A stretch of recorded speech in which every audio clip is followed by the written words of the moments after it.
السلام عليكم ورحمة الله وبركاته. كم جرتن كبجمتوتاف جالتمتوني هردفتوني برسيسا ورما الحمد لله يعني نجاكوت نجيني كي خنجار الله هنك بجارا باك جرتن مرس نجاو دعوتوتن كي فيديو راكن كيست واتساب بي كيس نمني برودا يو سنجل على فجرات حال بيكو دند سنيفي أكسوما يو نمني سنجل على فجرات نما واتساب بي كيسن سنجل على فجر ولي فايدة مترسن بالبلا كيسن كيسا يوكين واتساب بي كيسن كيسا باسو يوكين لوغاوت gochuu dandeessan isin barsiisa.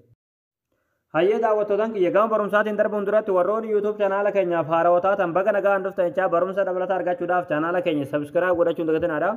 Yeroo sabskiraayibii gootan barumsuun asirratti dabarsinu guyyaan nama dura akka simbira ga'uuf mallattoo notifikashinii sana kilikii godhaadha achi booda ool jettoon irra kayyadhaadha. Viidiyoo keenya namni baay'ee dargee kan irraa fayyadamu laayik godhaadha. Barumsaan garaadhaa isin darbee YouTube chaanaala keenya jala seenaadha. Viidiyoo baay'eetu jira irraa baradhaadha. Egaa gabanumaan hanga barumsaan dabarsaa hanga xumura viidiyoo kiyyatti obsaan faana turaan hordofaan sinin jira.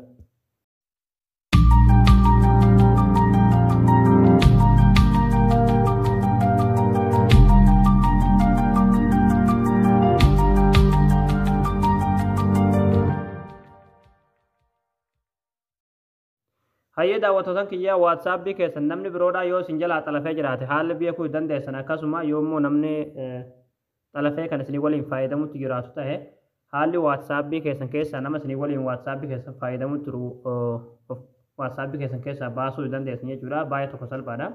Haalli itti beekuu dandeessanis haalli immoo itti baasuu dandeessanis baay'ee tokko salphaadha. Garuu asirratti wanni beekuu qabdan namni tokko yoo WhatsApp keessan isin jalaa xalafee yoo baarkoodii WhatsApp keessanii san qabaate yeroo hunda WhatsApp keessan seenuu ni danda'a.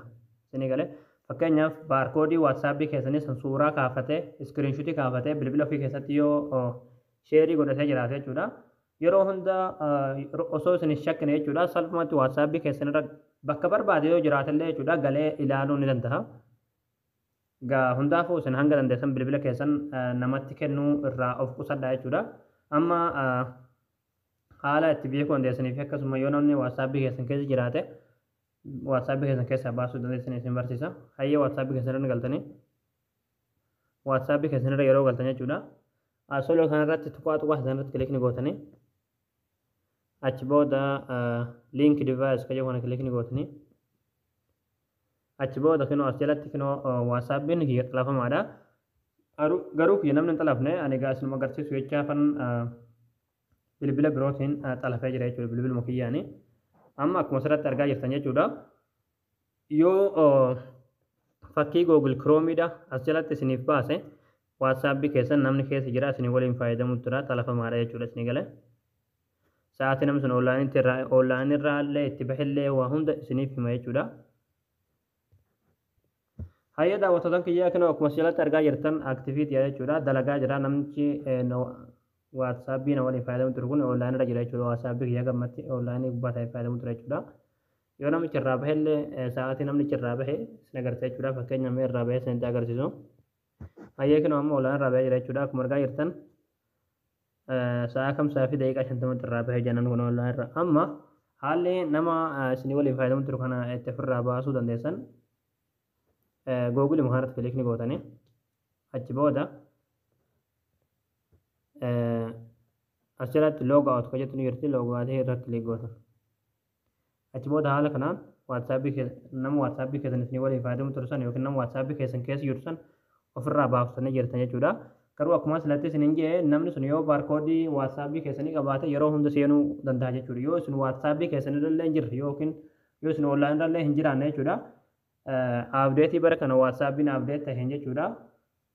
Seenuu ni danda'a jechuudha. Isin galee isin osuma isin online irra hin jirrellee jechuudha. Jiraatanii dhiiftanii rakkoo tokko illee hin qabu. Yaani namni salphumatti seenuu danda'a. Baarkoodii san yoo bilbila keessan irraa suuraa kaafatee jiraate kan seenuu danda'u moonni beekuu qabdan jechuudha. Kanaafuu bilbila keessan yeroo hunda qulfii nagaadhaa itti godhadhaa yookiin basmaadhaan qollafadhaa yookiin ammoo qulfii namni hin beekne qollafachuun barbaachisaadha namatti bilbila keessan kennuun barbaachisaa miti jechuudha.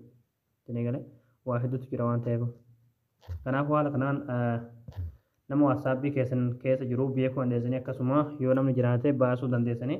Egaa daawwattootaan kiyyaa isin galee jeetan abdii qabaa barnoonni keenya kan raadhaa asirratti raawwataa barumsa dabalataa argachuudhaaf chaanaala keenya haaraa yoo taatan sabskiraayib gootanii maatii keenya ta'uu dandeessu.